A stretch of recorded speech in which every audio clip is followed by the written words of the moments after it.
Yo, yo, yo, we live? Yeah. Keep my theme music up a little bit because this is how we bring in the show. Oh, yes. Let me cut that. Welcome to the Self-Absorbed Show. Self-Absorbed Show. It was the Be Self-Absorbed Show, and I dropped the B because self-absorbed's a little bit more cleaner. You know? Do you know Facebook was called the Facebook at first? Yeah. Drop the. You saw the movie too, just like I did. Yep, the Facebook. Ain't that crazy? Yes, Errol, man. Good day, good Sunday afternoon, frigid night in Chicago, man. We're here in Westchester, Illinois. It's got to be about 25 degrees outside. What'd you say? Cold night. We put together a show for you today. Yes. Not sure what I should title this show, but nevertheless, it's definitely gonna be a show. A good show today. Had a good morning, man. Morning started off interesting this morning, man. You know what? My lady woke up. I've been with my lady for 3 years, Earl, and all of a sudden she woke up in the cooking spirit this morning.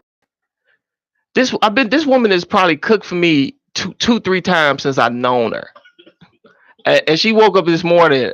Oh, baby, I want to cook you French toast. Yada yada yada. This, that, and the third. I'm like, you want to cook me French toast? I'm like, what happened last night? First of all, you get in a cooking spirit and it's French toast. Okay, you ain't in the cooking spirit for baked chicken and spaghetti. Right. Okay, you in the cooking spirit for some easy shit. Right. That's number one.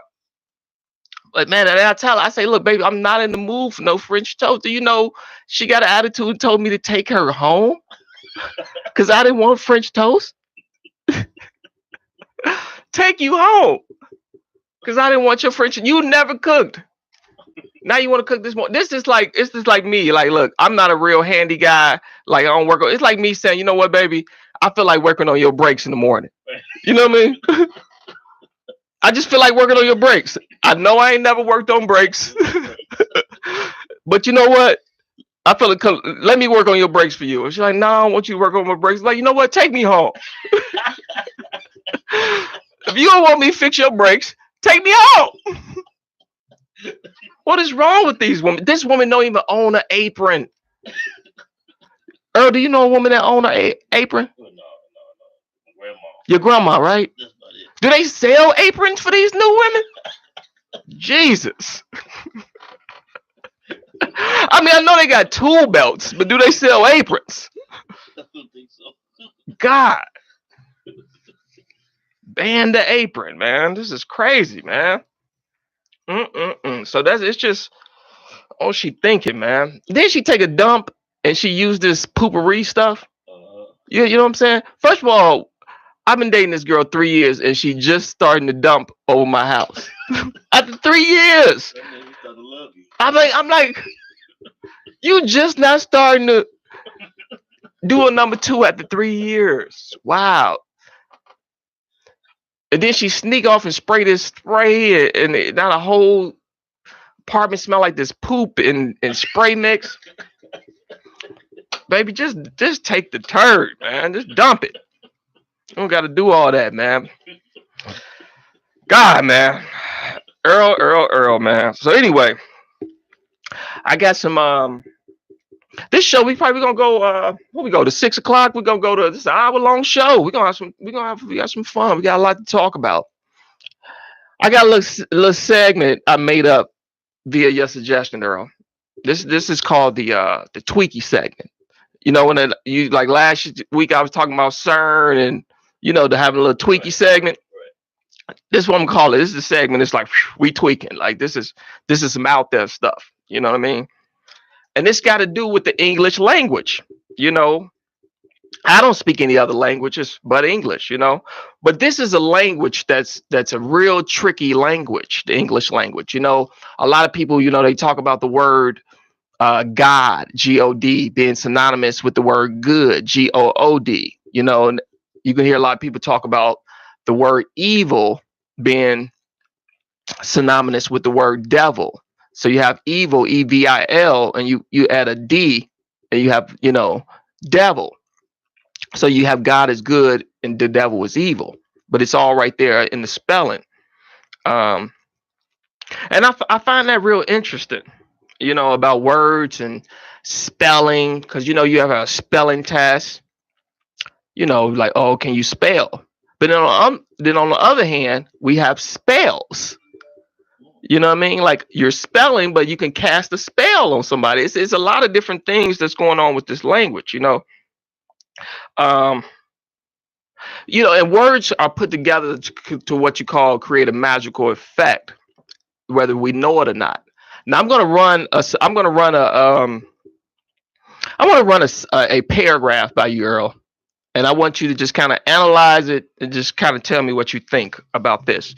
Now I'm going to say this. I'm going to say, we awake each morning and go off into the weekdays to earn a living at our different jobs and undertakings until we come to the weekend. I'm gonna say that again because my reading's like Floyd Mayweather. We awake each morning and go off into the weekdays to earn a living at different jobs or undertakings until we come to the weekend. Simple enough, right? That's simple enough. It's simple enough. It's simple enough. It's just that's just a simple paragraph. But let's break it down a little bit, Earl. Let's break it down. Let me take a little sip of water so we can break this down. Word magic on Intellectual Radio, on the Self-Absorbed Show. So we awake each morning. Well, Earl, what's awake? No, awake is a funeral party for the dead. Oh, awake. Oh, yeah. Oh, is it not? Yes. That's awake. Right. Yeah. Awake. Right. We awake each morning. So, what do we do when we're at awake? We're mourning. Mourning is the mental state you're in when you're at awake. So break it down again, Earl. We awake each morning. You at awake, and it's a funeral party for the dead. So this life and death is in the words. It's magic. It's spells. It's occult. So let's take it again. We awake each morning and go off into the weekdays to earn a living at different jobs and undertakings until we come to the weekend. And we learned that awake is a funeral for the dead, or a funeral party for the dead. And we learned that mourning is the mental state you're in when you're out awake. Simple enough. It's simple enough. But what do you do when you come from that wake? Doing all that mourning? You're probably going to be fatigued, and most likely you're going to be in the weekdays as you go off to earn a living. Now, what's an earl? What's an earn? Earn, you earn money. Oh, earn could be what you put the ashes. Earn is a place you put the ashes of the dead. Are you following me a little bit with this? That's crazy. Earn is a place you put ashes in for the dead. Am I right or wrong, Earl, on this? That's true.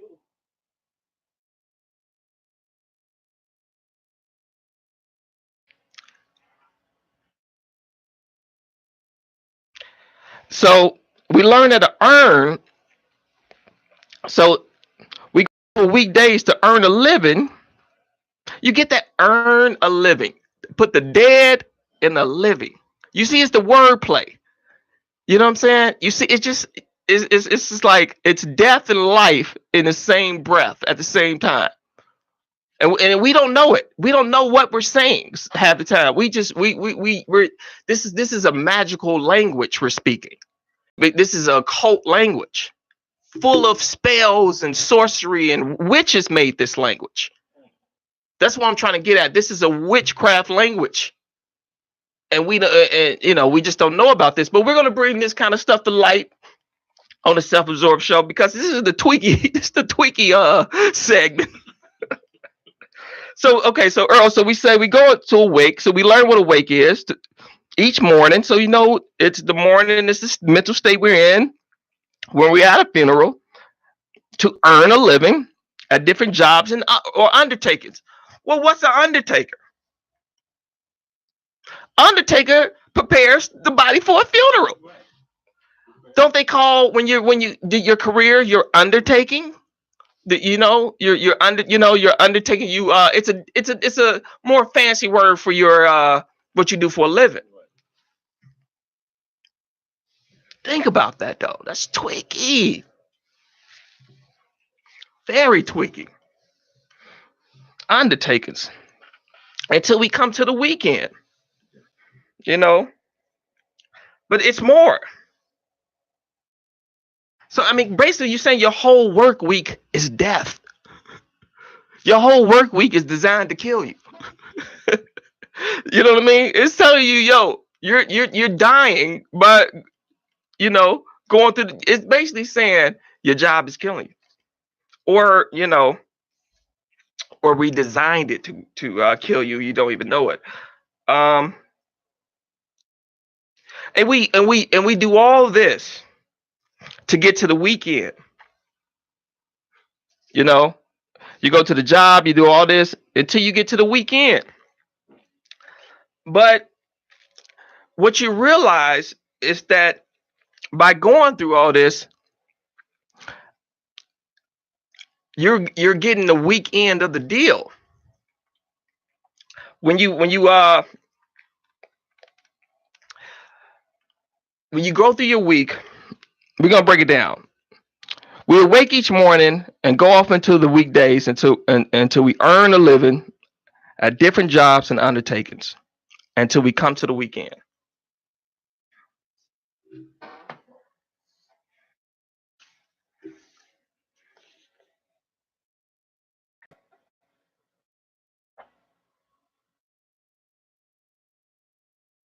And we do all this to get to the weekend, and we get weekend as this happens. You know what I mean? So if you're trying to get to the weekend, but by the time the weekend come, you're weakened from the work week. You know what I'm saying? And you're also getting the weekend of this deal called life. So as I put my phone on pause, so I want to just tell y'all that. And I saw this information on I was just scamming through YouTube, and I saw a little white lady, and it's talk about words and spells and word sorcery. And I wrote this down a while back, and I said, "Wow, this it just freaked me out. Like I don't know what to make of. What do you make of?" And I'm sure there's others. This is just one example of wordplay. Now I'm sure there's probably hundreds. You know what I mean? Of thousands I can find. But it makes you say what's coming out of my mouth. Like people, how much do I know about what I'm doing, what I'm saying, the way I'm living? Everything is questionable. Everything becomes questionable. So it's a freaky world we live in. Freaky world. So we're gonna say that one more time. We awake each morning and go off into the weekdays to earn a living at different jobs and undertakings until we get to the weekend. Life and death right there, folks, on Intellectual Radio, man. Very, very interesting, man. And that has been the Tweaky Hour, the Tweaky section. Now it has like a whole different meaning to me. Just hearing it. What? Which word? Those words? Earn, living? Yeah. A funeral, awake each morning.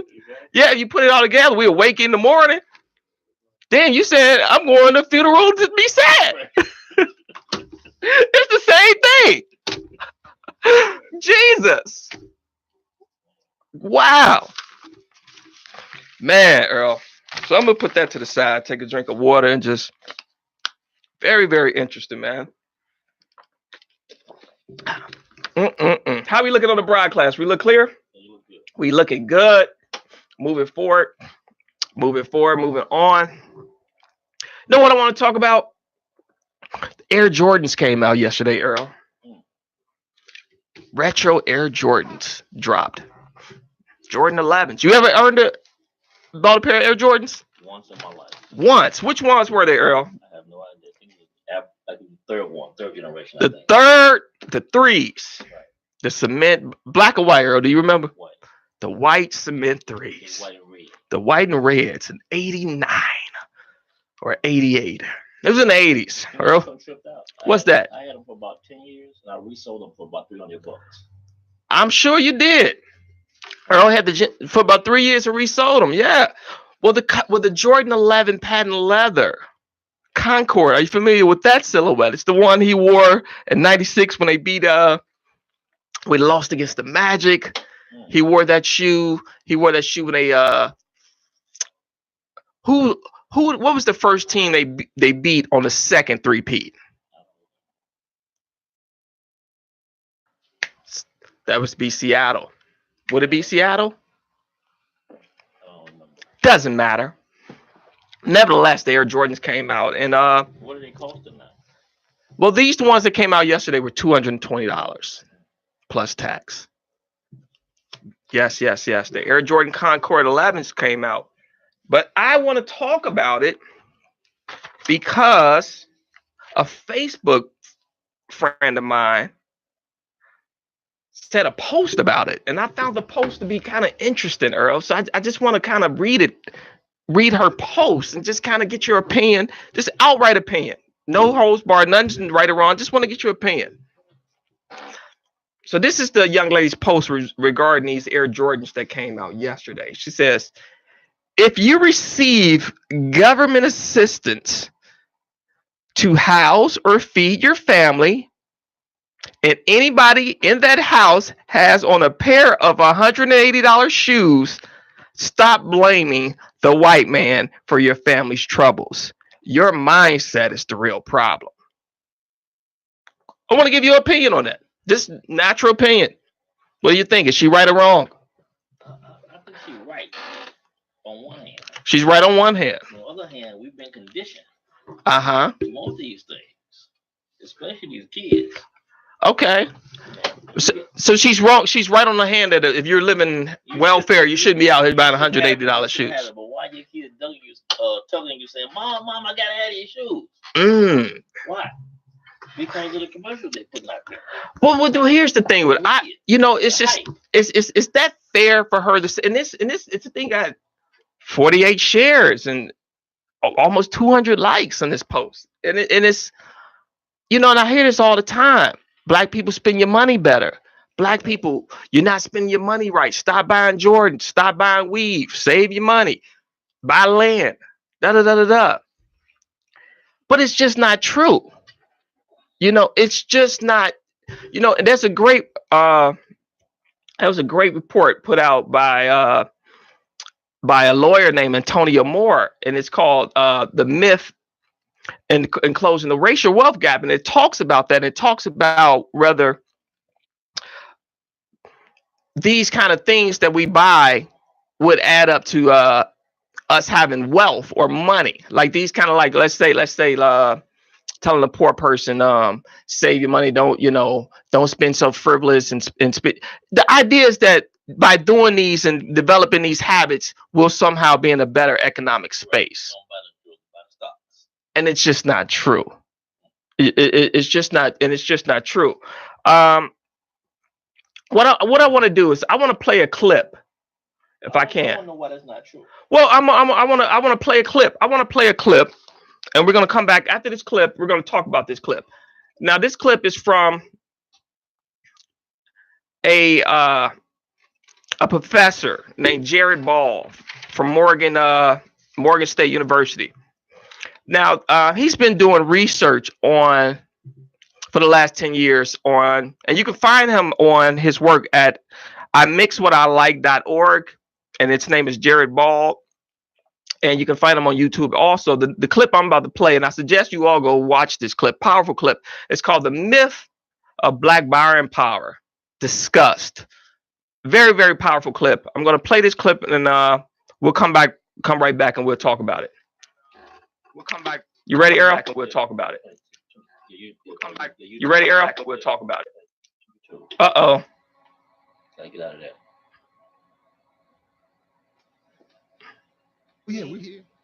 Now, you've done extensive research on this over the last several years, but you kind of give a Cliff Notes version at the top, and you give 3 points that kind of really crystallize your main argument around buying power. And I was wondering if you can discuss those. Yeah, I did that just even recently because I was seeing it was some of the arguments were getting lost in it. But basically, buying power is a marketing phrase that refers only to the power of consumers to purchase what are strictly available goods. It is not about economic strength. It is not about wealth. It is not about asset holdings, etc. It's strictly a marketing, a PR firm phrase to help corporations target their advertising to different segments of the buying population. The other point was that the claim that African America has roughly $1 trillion in buying power is an entirely phony myth. As I say, like unicorns, democracy, or freedom. And is it explained by looking behind some of the numbers that reports claim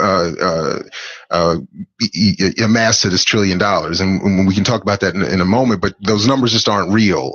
Is the real point I'm getting at. And then finally, and most importantly to me, is that the myth of buying power works to deny capitalism as a economic and social order, and it denies the required inequality that comes with that.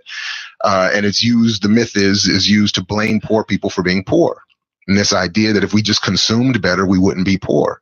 And it paints this picture of just an ignorant, backwards, impoverished group that is just, woefully, not taking advantage of all the freedom and equality that comes with the United States. But to that last point, with all the ongoing kind of issue of state violence, the new correlation is that if we just consume better, we wouldn't be killed. Right.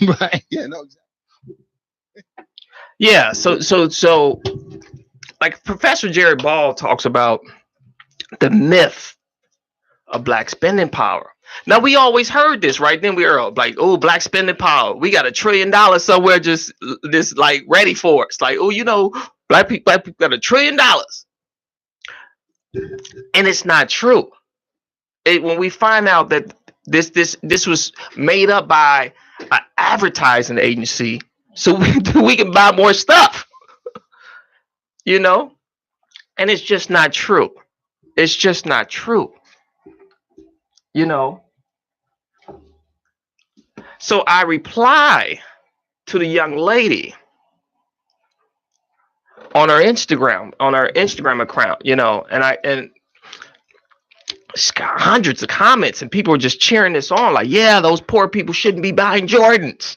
So I say, see, the problem with these types of posts is that they continue to promote a false narrative that the so-called mismanagement of black spending is the main factor in contributing to black poverty. And it's just not true. If we just buy less Jordans argument is an old one that has been debunked. When you actually do research, you find that black DOS have better saving habits than whites. We just don't have as much to save. So did you know that, Errol? There's a report that put out that blacks actually save more money than whites. You wouldn't even think that, would you? When they actually have real data that shows that blacks actually save more money than whites. We just don't have as much.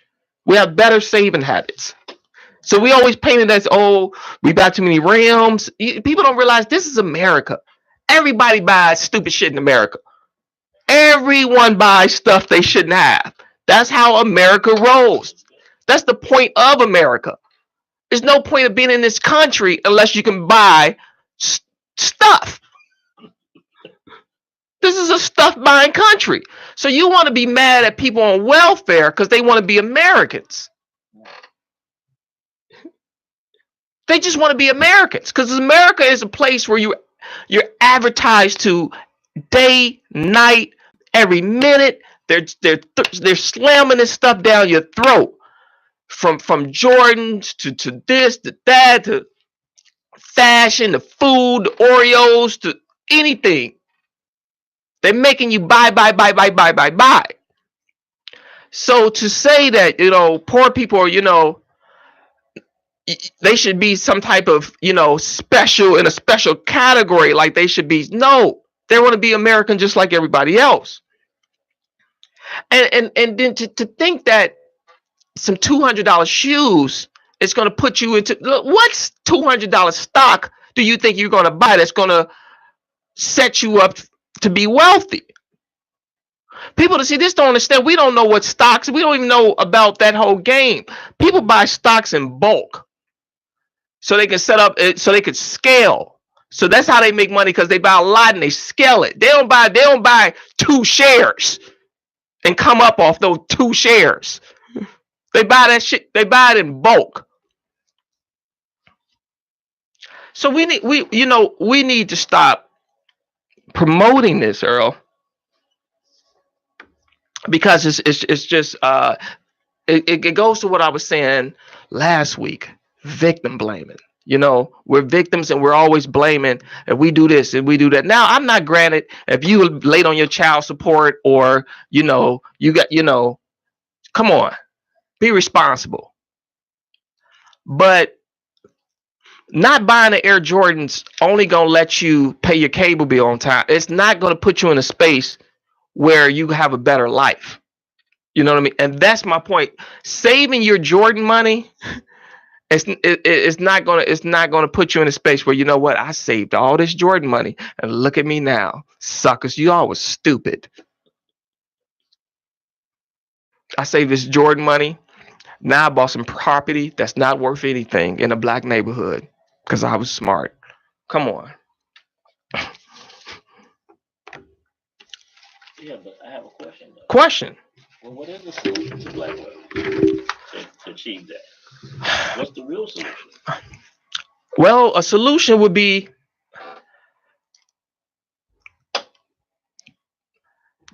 people with money giving us money. The solution would be probably our government saying, these people would need money, let's give them some. Because the thing is, Earl, there were other people like us. The Italians were in a situation, they were killing each other, shooting each other up. We heard about this St. Valentine's massacre. I mean, they was gang banging, and it was a mess. If we had cameras and whatever, and back then, we could, in that era, that mafioso era, when they were just bloodying up the streets, and until the government stepped in and said, you know what, enough. We're gonna fix you all. We're gonna give you jobs. We're gonna put you out so you don't have to do this anymore. We're gonna make you normal Americans. See, at one point in time, them Italians, they was looked at as like a little couple of tiers over us. You know what I'm saying? So white people looked at them as sleazy, or like, there's some dirty Italians, them dirty, you know what I'm saying? Them dirty Sicilians or whatever. But what had happened, what happened is eventually they became normal Americans. They were able to assimilate and become regular white folks. They weren't just dirty Italians anymore. And they were able to assimilate and become regular Americans, and come up out of that and able to get loans and accumulate wealth and become white. We weren't able to see, we can't become white. We the only group that's not allowed.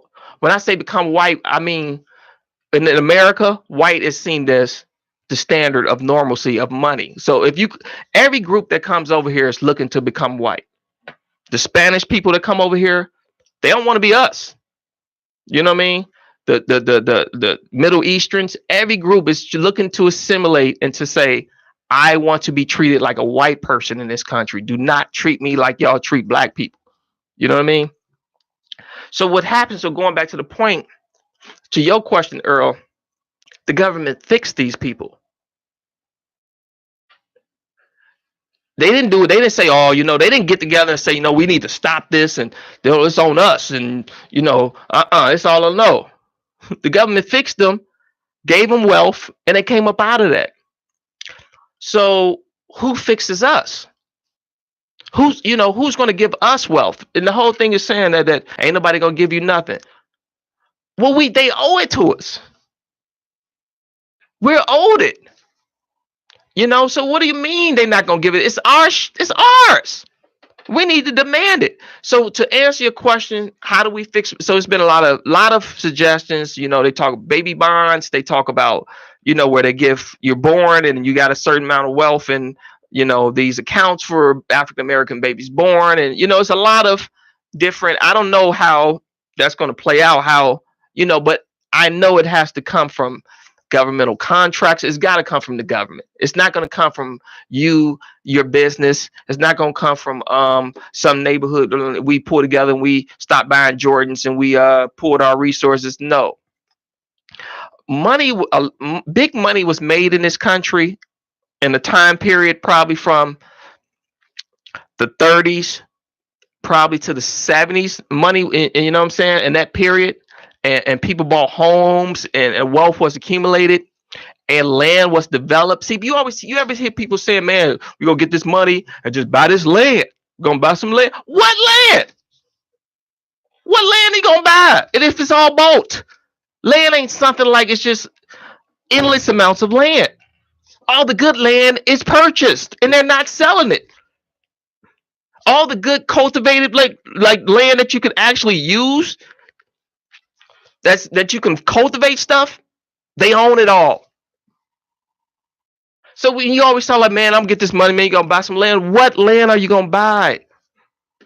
Ain't no land to buy.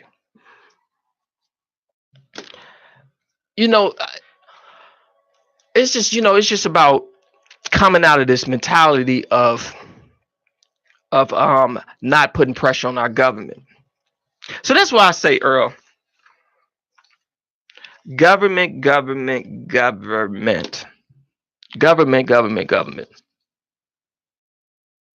gonna hip you to this program I watch, and this is where I get a lot of this information. It's from a show called Breaking Brown with Yvette Cornell. Are you familiar with this show, Earl? On YouTube? Yeah, but I haven't seen it though. You gotta get with this show, Earl. Very, very powerful information being kicked off on this show. But yeah, man. So it's wealth. So we just gotta stop beating up on each other. And but at the same time, if you know damn well that your baby ain't got no diapers, and your baby mama is politely asking you to help out, and if you have the nerve to be down there at Foot Locker, then that's on you. And there's a special place for people like that. But if you have no obligations, buy your Jordans. Save your money. Don't buy them all, but don't think not buying your Jordans is gonna add you some wealth one day. It's getting hot. Earl's over there looking at a young lady. I saw that picture out there. There's a young lady. And I'm gonna end on this story. Is that her graduation pictures? There's a young lady who's graduating college, apparently, who's posting nude graduation photos. That's kind of, would you say, thotty-ish, stripperish? I mean, what do you think she's saying there? If you all not familiar with what I'm talking about, it's going to be, I'll put it on the rebroadcast, but Intellectual Radio on Facebook right now, there's a African-American young lady who has taken very suggestive graduation pictures, and we have entered a new era where the standards are so low. Oh my God, the standards are low. Standards are low. But you know what? I think I got done early today, Earl. I think I got done early. I could rant some more. I could go off more, but I'm done a little early, and I think I got all the points I wanted to get out. This, you know what, this show is going to help when I build up and I get to, because right now in the show is probably when I want to take some callers. You know what I mean? So I'm going to build up to that point, and maybe next week I'll get some callers, do some advertising, get some of this stuff out here. Yeah, get some of this stuff out here. We learned about urns and in wakes and funerals, but nevertheless, just know that people say curse words. What if they all are curse words, Earl? Every single one is a curse word. Isn't that deep? Or just a lot, you know what I mean? We think the curse words are damn shit. No. Curse words could be a lot deeper. We need to. I'll tell you what. I'm gonna do more research on this topic. We're gonna add more of this to the tweaky section for next week. But that's kind of tweaky. That was kind of tweaky to me, Earl. That was kind of tweaky. So anyway, hope I look good on the Logitech 1080p camera. Yes. Till next week. Intellectual Radio. Sign it out. iHeart.